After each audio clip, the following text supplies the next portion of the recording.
esse primeiro ano é um ano de fazer projetos piloto, articulações com estados, com municípios, parceiros, para ir a campo e desenvolver em campo as políticas de implantação do Sistema Nacional, as políticas de rede. Então, os projetos pilotos nesse primeiro ano são as prioridades, aí, né, a prioridade do Ministério.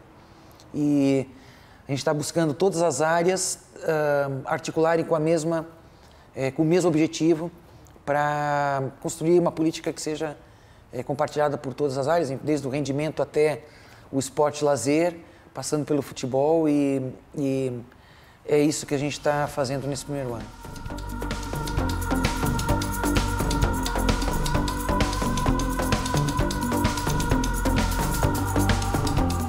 O desafio do Ministério do Esporte é ampliar a prática e desenhar um caminho para chegar numa escala de prática de atividade física e esporte. Porque a gente no Brasil tem números muito ruins, em torno de 30% de pessoas ativas, um grande número de pessoas sedentárias. Então, apesar do esporte ter muitas dimensões, e a dimensão, muitas vezes, do esporte competitivo, de alto rendimento, aquele que passa na televisão, ele ter no imaginário das pessoas uma presença muito forte, mas o que a gente quer é que o esporte esteja na vida das pessoas, presente no dia a dia das pessoas. A principal estratégia é a rede de desenvolvimento do esporte, que é uma estratégia de chegar nos territórios com um diagnóstico do que existe de esporte naquela região, conectando ações que são feitas pela educação, pela saúde, pela assistência social, pela sociedade civil, por projetos como de ONGs, como o Instituto Esporte e Educação e outras tantas ONGs, inclusive boa parte delas financiadas por projetos na Lei de Incentivo ao Esporte. Então, a gente tem uma série de questões que acontecem nas cidades, nos territórios, e que precisam ser conectadas, fomentadas e organizadas de uma maneira de política pública para que a gente possa ter uma visão de avanço.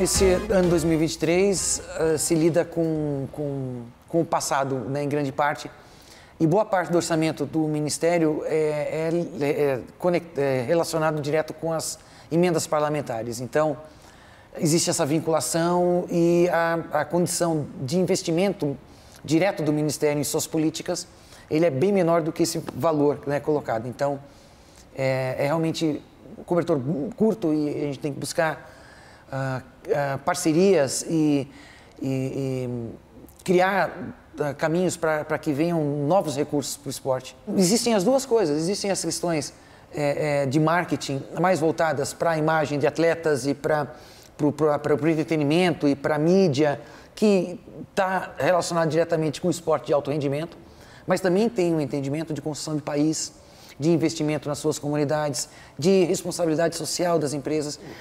Então, isso tudo está presente, né? E até a Copa e a Olimpíada no Brasil trouxe o esporte tão para a pauta de todos os setores da sociedade brasileira, e se falava de esporte, né, se falava de transporte, se falava de esporte, se falava de hotéis, se falava de esporte. Então, o esporte realmente passou a ter trato mais dentro da sociedade, e com isso se amadureceu muito no entendimento, né, de todo esse fenômeno. Então, eu te digo que a gente tem todas as possibilidades, né, inclusive até da participação das empresas estatais.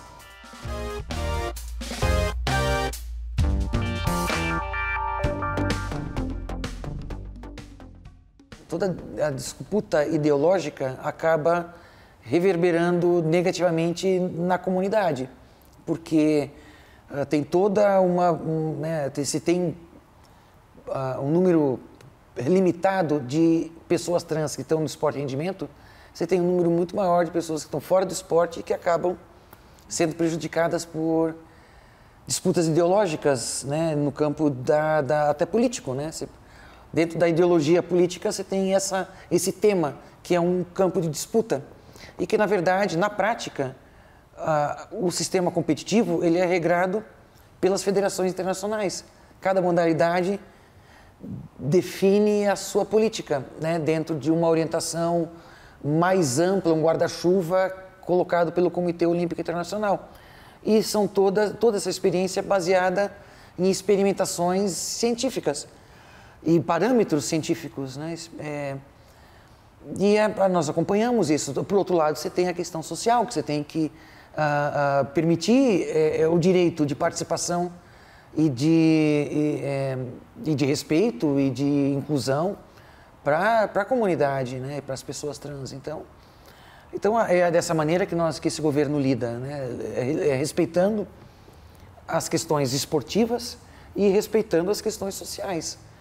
E com a consciência que, na verdade, a parte competitiva, ela pode ser mais visível, mas ela tem, né, tem muito mais gente que está fora do esporte e que precisa ser bem atendido, precisa ser incluído, precisa ser respeitado. E quando a gente fala do esporte nos territórios, acontecendo nas cidades, todas essas questões, elas estão presentes. Então, se nós temos que incluir a todos, temos que tratar com todas essas diversidades que estão presentes na nossa população, né? E o esporte tem que funcionar da mesma maneira.